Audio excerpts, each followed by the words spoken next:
Perched on the rugged shore of Lake Superior, near the town of Big Bay, Michigan, Bay Point Lighthouse stands as a silent witness to a tragic tale that has left its mark on the area for over a century. Built in 1897, the lighthouse was once a vital navigational aid, but it now serves as a bed and breakfast, offering visitors a chance to experience its history firsthand, along with its ghostly resident. The story begins with the lighthouse's first keeper, William Pryor. A dedicated and meticulous man, Pryor took his responsibilities seriously, which led to the firing of several assistants for incompetence. In a bid to maintain the high standards of the lighthouse, he brought on his own son as his assistant. The father-son duo worked tirelessly to keep the light burning bright, but fate had other plans. One fateful day, an accident befell Pryor's son, sending him to the hospital.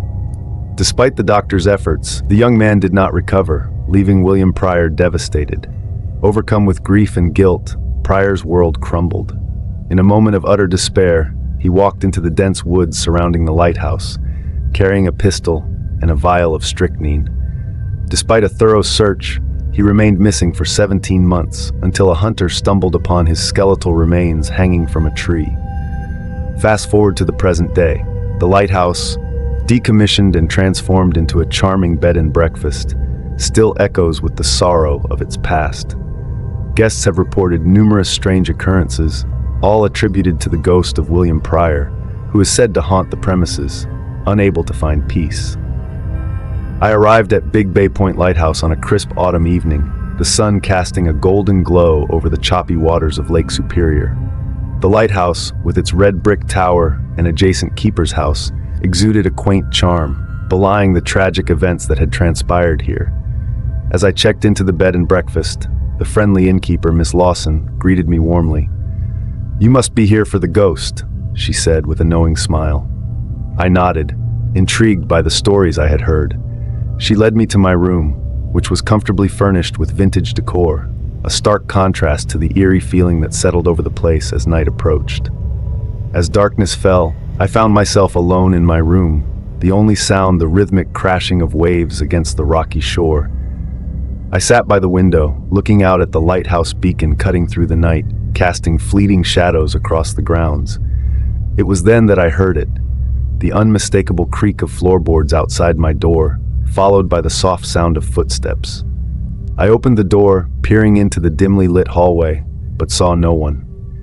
The footsteps continued, leading towards the spiral staircase that ascended to the lantern room. My heart pounded as I followed the sound, each step feeling heavier with the weight of anticipation. As I reached the top, I was met with an icy breeze, though the windows were closed. Standing in the lantern room, I felt a sudden chill. I turned, and there he was, William Pryor. His spectral form was faint but unmistakable, his eyes filled with sorrow and a haunting sense of longing. He looked at me, as if searching for something, or someone, lost to him. I stood frozen, unable to move or speak, the air thick with an unspoken grief. Then, just as quickly as he had appeared, he was gone, leaving me alone in the silent tower. I descended the stairs, my mind racing with what I had witnessed. Back in my room, sleep was elusive as the night's events replayed in my mind. The next morning, I recounted my experience to Ms. Lawson. She listened with a mixture of empathy and resignation. "William's spirit has been here for as long as anyone can remember," she said. "He can't seem to move on, tied to this place by his sorrow. Guests see him from time to time, always searching, always grieving." As I left Bay Point Lighthouse, I couldn't shake the feeling of melancholy that lingered in the air. The lighthouse stood as a testament to a father's love and loss, its beacon a reminder of the lives it had touched and the tragedies it had witnessed. William Pryor's ghost remained a part of the lighthouse's legacy, a silent guardian forever bound to the shores of Lake Superior.